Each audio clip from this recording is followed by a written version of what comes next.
이 미녀 총수는 무더운 날씨를 견디지 못해 혼자서 조용히 교회로 나가 수영을 하며 더위를 식히기로 했다. 그 후 그녀는 자신이 창안한 개구리 헤엄 자세로 강물에서 헤엄쳤다. 하지만 몇 분도 지나지 않아 힘들고 배가 고파졌다. 그래서 여사장은 근처 자신의 호텔로 가서 맛있게 식사하기로 결정했다. 한편 호텔 주방에서 한 남자가 시식을 위해 준비하던 중 바닥에 검은색 현무석을 발견했다. 하지만 요리의 문이 아닌 주방장은 그것을 숫돌로 착각해 한쪽으로 치워버렸다. 이어서 이 보물을 얻기 위해 그는 즉시 주방장과 시합을 제안했다. 하지만 얼마 지나지 않아 상대방이 8가지 채소를 준비해놓고 곧 요리할 찰나 그 남자는 여전히 녹슨 칼을 갈고 있었다. 녹이 완전히 벗겨지자 그는 큰 손짓으로 재료들을 공중에 튀겼다. 그리고 가볍게 칼을 휘둘러 8가지 채소를 크기가 고르게 썰어냈다. 다음 순간 그는 푸른 불을 이용해 음식의 조리 과정을 가속화하면서 음식 본연의 풍미를 극대화했다. 모두가 그가 관심을 끌기 위한 행동을 한다고 생각할 때 그의 요리는 주방장과 동시에 완성되었다. 의외로 3명의 손님들은 한 입만 먹어보고 미친 듯이 다투기 시작했다. 그제야 사람들은 야시장에서 볶음밥을 파는 이 아빠가 진짜 대가라는 것을 깨달았다. 알고 보니 이 남자는 요리계에서 9회 연속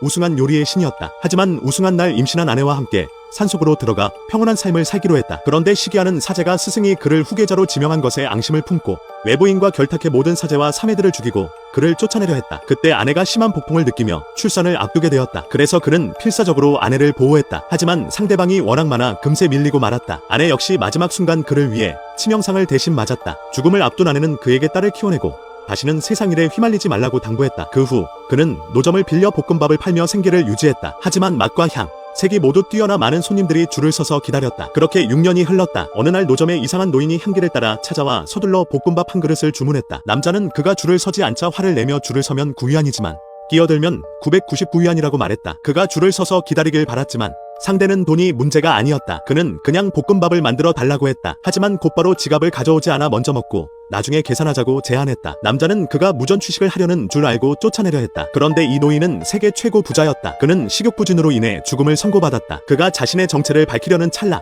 남자의 딸이 다가왔다. 착한 그녀는 아빠가 만들어준 볶음밥을 부자에게 건넸다. 의외로 그는 한 입만 먹고도 기운이 솟는 것을 느꼈다. 소녀는 친절하게 반찬까지 가져다 주어 식욕부진에 시달리던 부자는 볶음밥을 맛있게 먹으며 연신 칭찬을 아끼지 않았다. 그때 2명의 건달들이 술에 취해 볶음밥을 먹고 있는 미녀를 괴롭히러 왔다. 자신의 손님이 괴롭힘을 당하는 것을 본 남자는 칼을 던져 그들을 공격했다. 화가 난 2사람이 남자를 혼내주려 했지만 오히려 그의 주먹 한 방에 쓰러졌다. 하지만 그때 도시 관리가 나타났다. 남자는 급히 딸을 식당 차에 태우고 밥값도 받지 않은 채 차를 타고 떠났다. 부자만 바람 속에 홀로 남겨졌다. 얼마 지나지 않아 한 무리의 사람들이 부자를 병원으로 데려갔다. 검사 결과 부자의 건강이 눈에 띄게 좋아졌고 모두가 의학적 기적이라고 말했다. 하지만 부자는 자신은 병이 없다며 밥을 먹지 못하는 진짜 이유는 요리사들이 만든 음식이 너무 맛없어서 거리의 달걀 볶음밥보다 못하다고 주장했다. 곧이어